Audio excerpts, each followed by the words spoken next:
Welcome back to Classic Literature Free Audiobooks. Now, let the story continue with the Picture of Dorian Gray. Chapter 5.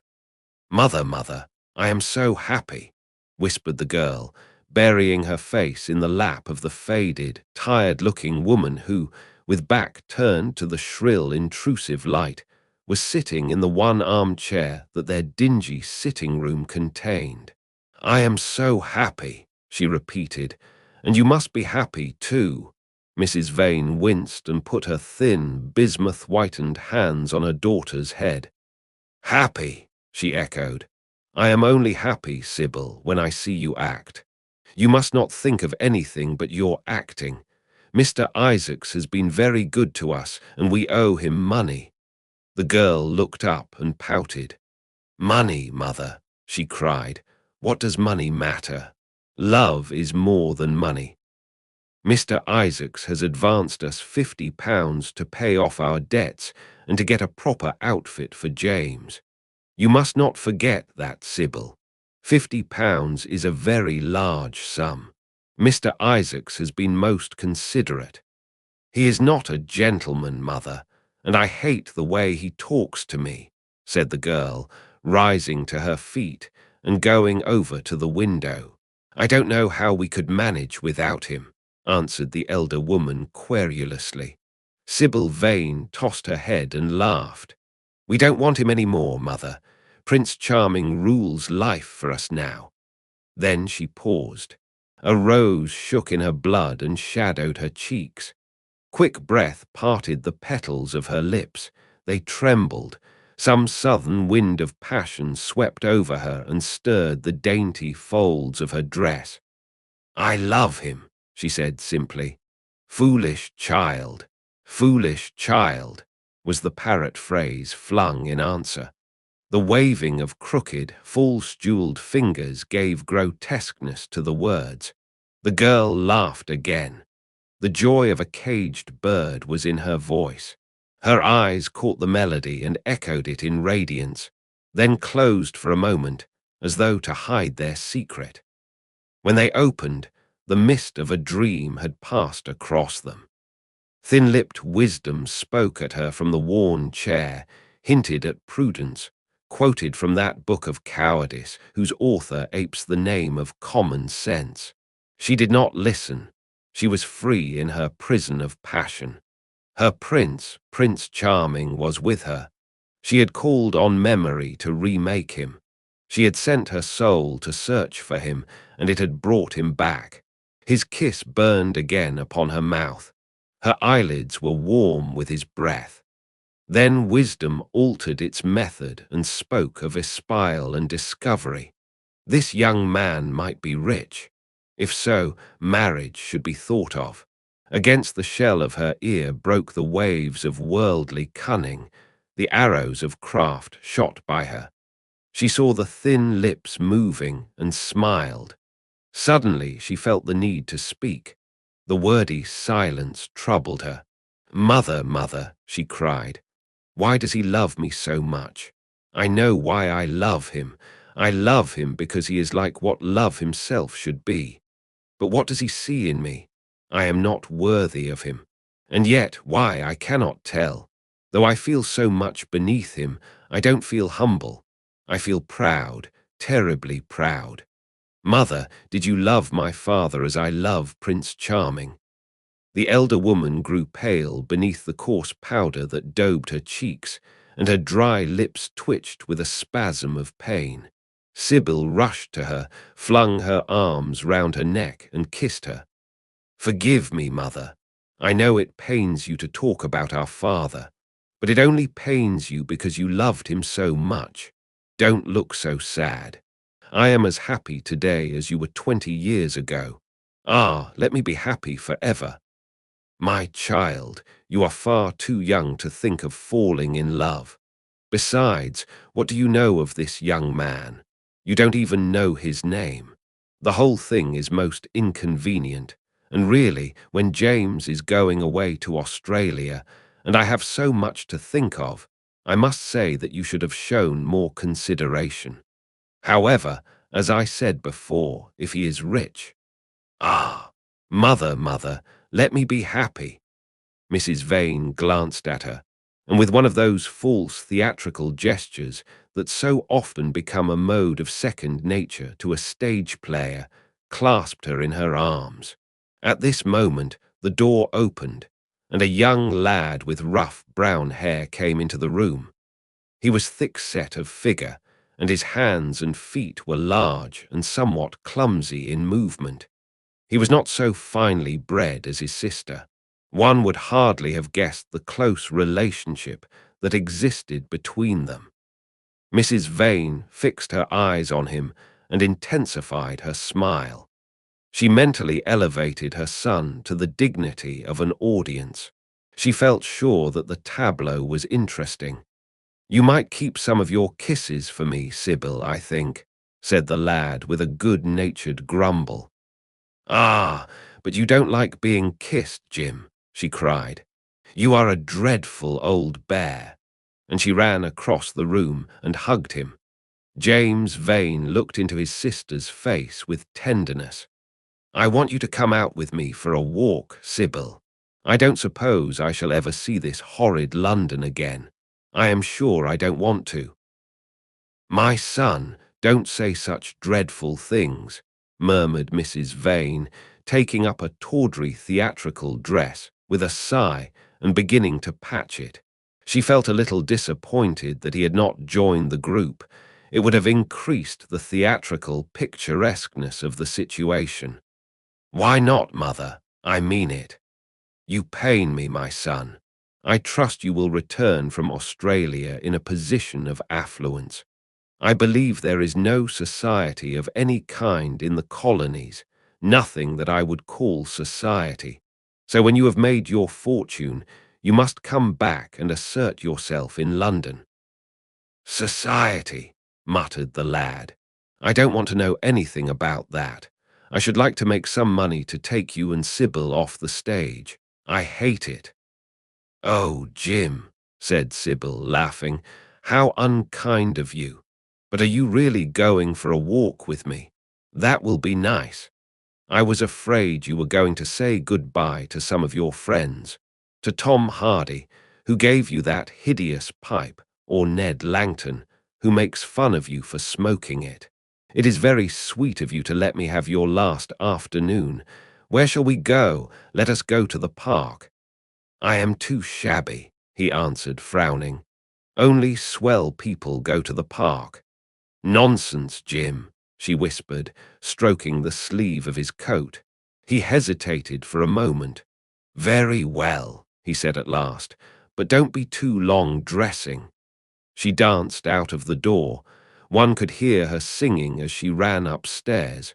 Her little feet pattered overhead.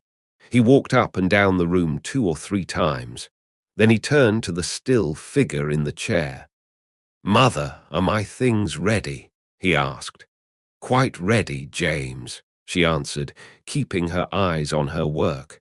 For some months past, she had felt ill at ease when she was alone with this rough, stern son of hers. Her shallow, secret nature was troubled when their eyes met.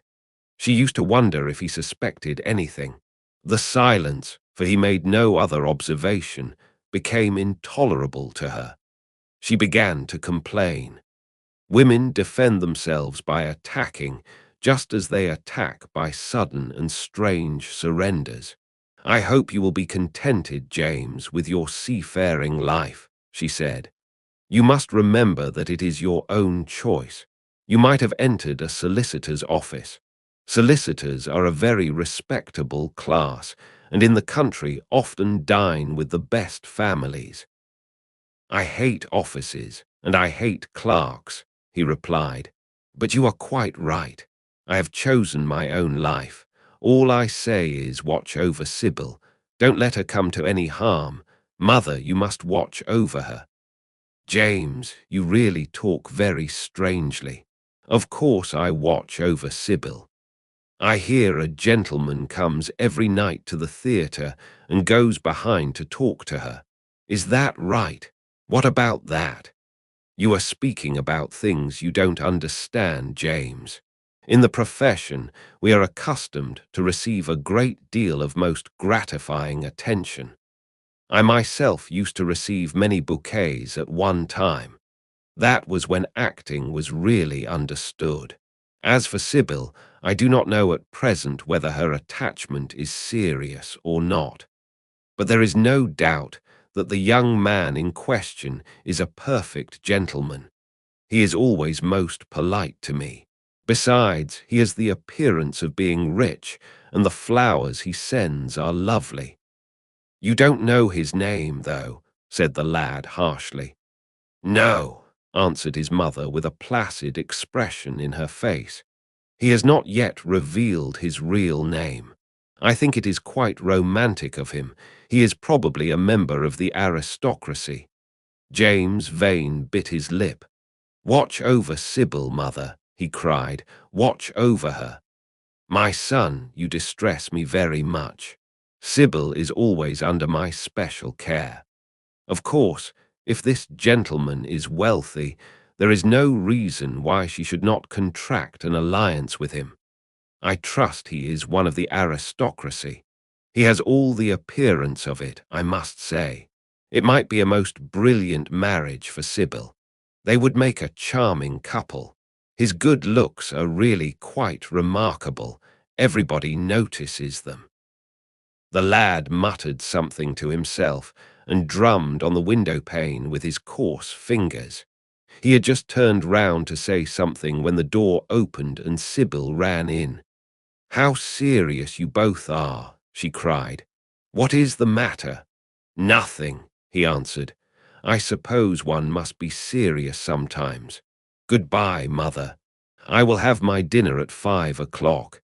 Everything is packed, except my shirts, so you need not trouble." "Goodbye, my son," she answered with a bow of strained stateliness. She was extremely annoyed at the tone he had adopted with her, and there was something in his look that had made her feel afraid. "Kiss me, mother," said the girl. Her flower-like lips touched the withered cheek and warmed its frost. "My child, my child," cried Mrs. Vane, looking up to the ceiling in search of an imaginary gallery. "Come, Sybil," said her brother impatiently. He hated his mother's affectations.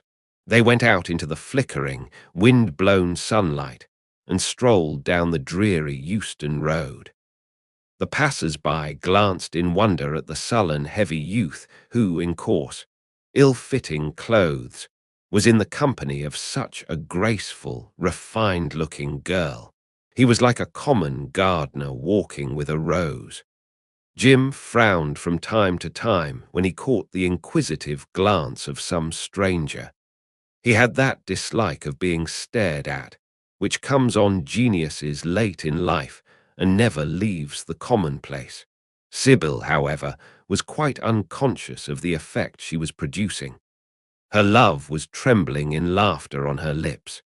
She was thinking of Prince Charming, and that she might think of him all the more, she did not talk of him, but prattled on about the ship in which Jim was going to sail, about the gold he was certain to find, about the wonderful heiress whose life he was to save from the wicked, red-shirted bushrangers.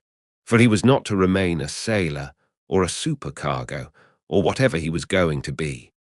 Oh no, a sailor's existence was dreadful.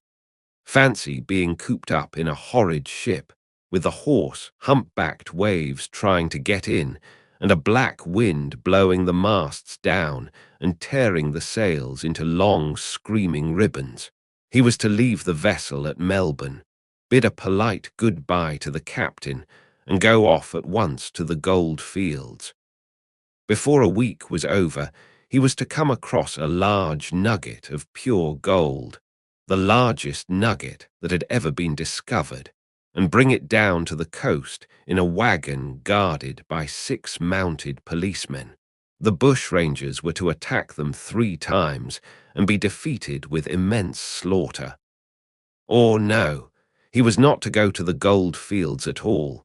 They were horrid places where men got intoxicated and shot each other in bar rooms and used bad language. He was to be a nice sheep farmer, and one evening, as he was riding home, he was to see the beautiful heiress being carried off by a robber on a black horse, and give chase and rescue her. Of course, she would fall in love with him and he with her, and they would get married and come home and live in an immense house in London. Yes, there were delightful things in store for him, but he must be very good and not lose his temper or spend his money foolishly. She was only a year older than he was, but she knew so much more of life. He must be sure also to write to her by every mail and to say his prayers each night before he went to sleep. God was very good and would watch over him. She would pray for him too, and in a few years he would come back quite rich and happy. The lad listened sulkily to her and made no answer. He was heartsick at leaving home. Yet it was not this alone that made him gloomy and morose. Inexperienced though he was, he had still a strong sense of the danger of Sybil's position. This young dandy who was making love to her could mean her no good. He was a gentleman, and he hated him for that, hated him through some curious race instinct for which he could not account, and which for that reason was all the more dominant within him. He was conscious also of the shallowness and vanity of his mother's nature, and in that saw infinite peril for Sybil and Sybil's happiness. Children begin by loving their parents. As they grow older, they judge them. Sometimes they forgive them. His mother, he had something on his mind to ask of her, something that he had brooded on for many months of silence. A chance phrase that he had heard at the theatre, a whispered sneer that had reached his ears one night as he waited at the stage door, had set loose a train of horrible thoughts. He remembered it as if it had been the lash of a hunting crop across his face. His brows knit together into a wedge-like furrow, and with a twitch of pain he bit his underlip. "You are not listening to a word I am saying, Jim," cried Sybil, "and I am making the most delightful plans for your future. Do say something." "What do you want me to say?" "Oh, that you will be a good boy and not forget us," she answered, smiling at him. He shrugged his shoulders. "You are more likely to forget me than I am to forget you, Sybil." She flushed. "What do you mean, Jim?" she asked. "You have a new friend, I hear. Who is he? Why have you not told me about him? He means you no good." "Stop, Jim," she exclaimed. "You must not say anything against him. I love him." "Why, you don't even know his name," answered the lad. "Who is he? I have a right to know." "He is called Prince Charming. Don't you like the name? Oh, you silly boy, you should never forget it. If you only saw him, you would think him the most wonderful person in the world. Some day you will meet him when you come back from Australia. You will like him so much. Everybody likes him, and I love him. I wish you could come to the theatre tonight. He is going to be there, and I am to play Juliet. Oh, how I shall play it. Fancy, Jim, to be in love and play Juliet, to have him sitting there, to play for his delight. I am afraid I may frighten the company, frighten or enthrall them. To be in love is to surpass one's self. Poor dreadful Mr. Isaacs will be shouting genius to his loafers at the bar. He has preached me as a dogma. Tonight he will announce me as a revelation. I feel it. And it is all his only, Prince Charming, my wonderful lover, my god of graces. But I am poor beside him. Poor, what does that matter? When poverty creeps in at the door, love flies in through the window. Our proverbs want rewriting. They were made in winter, and it is summer now. Springtime for me, I think, a very dance of blossoms in blue skies. "He is a gentleman," said the lad sullenly. "A prince," she cried musically. "What more do you want? He wants to enslave you." I shudder at the thought of being free. I want you to beware of him. To see him is to worship him.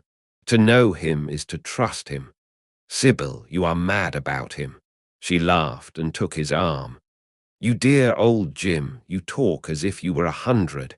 Some day you will be in love yourself. Then you will know what it is. Don't look so sulky. Surely you should be glad to think that, though you are going away, you leave me happier than I have ever been before. Life has been hard for us both, terribly hard and difficult. But it will be different now. You are going to a new world, and I have found one. Here are 2 chairs. Let us sit down and see the smart people go by." They took their seats amidst a crowd of watchers. The tulip beds across the road flamed like throbbing rings of fire. A white dust, tremulous cloud of orris root it seemed, hung in the panting air. The brightly coloured parasols danced and dipped like monstrous butterflies. She made her brother talk of himself, his hopes, his prospects. He spoke slowly and with effort. They passed words to each other as players at a game pass counters. Sybil felt oppressed. She could not communicate her joy. A faint smile curving that sullen mouth was all the echo she could win. After some time, she became silent. Suddenly, she caught a glimpse of golden hair and laughing lips, and in an open carriage with 2 ladies Dorian Gray drove past. She started to her feet. "There he is," she cried. "Who?" said Jim Vane. "Prince Charming," she answered, looking after the Victoria. He jumped up and seized her roughly by the arm. "Show him to me. Which is he? Point him out." "I must see him," he exclaimed. But at that moment the Duke of Berwick's 4-in-hand came between, and when it had left the space clear, the carriage had swept out of the park. "He is gone," murmured Sybil sadly. "I wish you had seen him."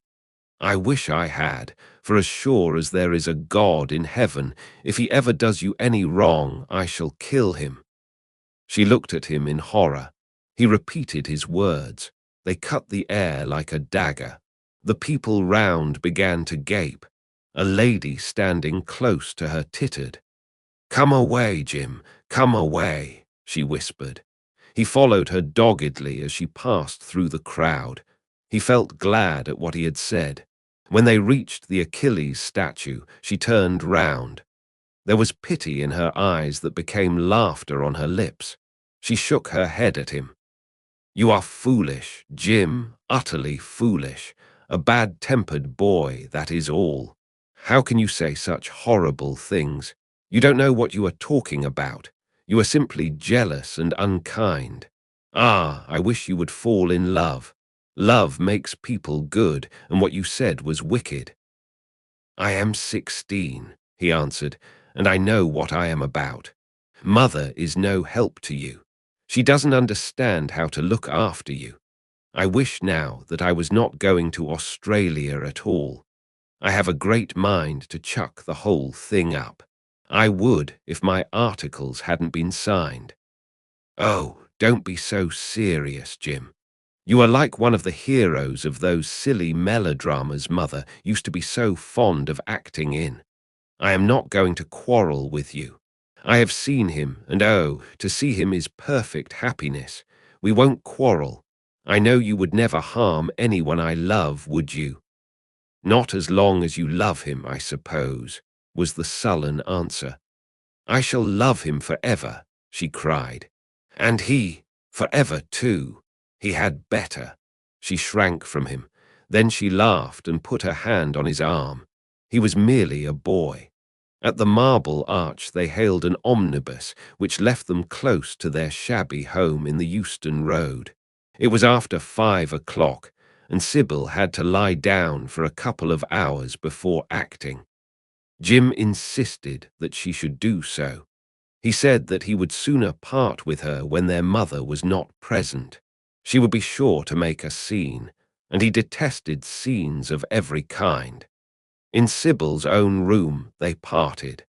There was jealousy in the lad's heart, and a fierce, murderous hatred of the stranger who, as it seemed to him, had come between them.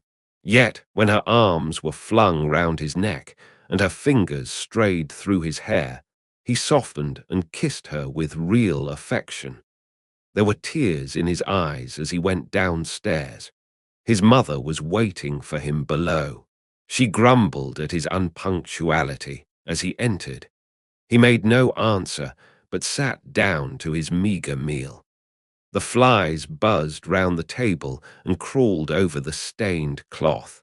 Through the rumble of omnibuses and the clatter of street cabs, he could hear the droning voice devouring each minute that was left to him. After some time, he thrust away his plate and put his head in his hands. He felt that he had a right to know. It should have been told to him before if it was as he suspected. Leaden with fear, his mother watched him. Words dropped mechanically from her lips. A tattered lace handkerchief twitched in her fingers. When the clock struck 6, he got up and went to the door. Then he turned back and looked at her. Their eyes met. In hers he saw a wild appeal for mercy. It enraged him. "Mother, I have something to ask you," he said. Her eyes wandered vaguely about the room. She made no answer. "Tell me the truth. I have a right to know. Were you married to my father?" She heaved a deep sigh. It was a sigh of relief.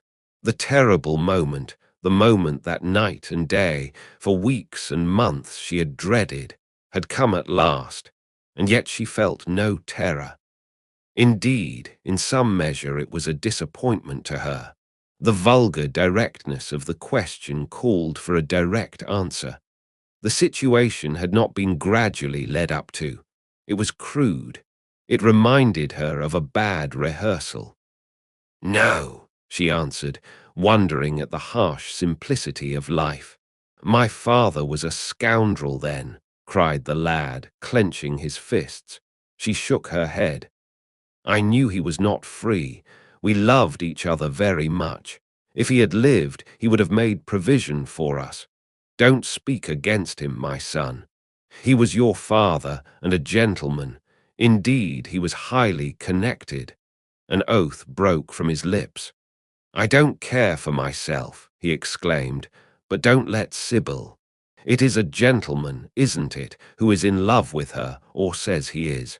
Highly connected, too, I suppose." For a moment, a hideous sense of humiliation came over the woman. Her head drooped. She wiped her eyes with shaking hands. "Sybil has a mother," she murmured. "I had none." The lad was touched. He went towards her, and stooping down, he kissed her. "I am sorry if I have pained you by asking about my father," he said, "but I could not help it. I must go now. Goodbye. Don't forget that you will have only one child now to look after, and believe me that if this man wrongs my sister, I will find out who he is, track him down, and kill him like a dog. I swear it." The exaggerated folly of the threat, the passionate gesture that accompanied it, the mad, melodramatic words, made life seem more vivid to her. She was familiar with the atmosphere. She breathed more freely, and for the first time for many months she really admired her son. She would have liked to have continued the scene on the same emotional scale, but he cut her short. Trunks had to be carried down and mufflers looked for. The lodging-house drudge bustled in and out. There was the bargaining with the cabman. The moment was lost in vulgar details. It was with a renewed feeling of disappointment that she waved the tattered lace handkerchief from the window as her son drove away. She was conscious that a great opportunity had been wasted. She consoled herself by telling Sybil how desolate she felt her life would be now that she had only one child to look after. She remembered the phrase. It had pleased her. Of the threat she said nothing. It was vividly and dramatically expressed. She felt that they would all laugh at it someday. And that wraps up Chapter 5 of the Picture of Dorian Gray. If you enjoyed it, please like the video and share your thoughts in the comments. Want to keep listening?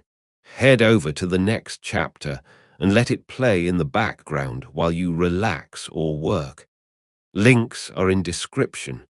Don't forget to subscribe and tap the bell so you'll be notified when the next chapters are released. Thanks for listening.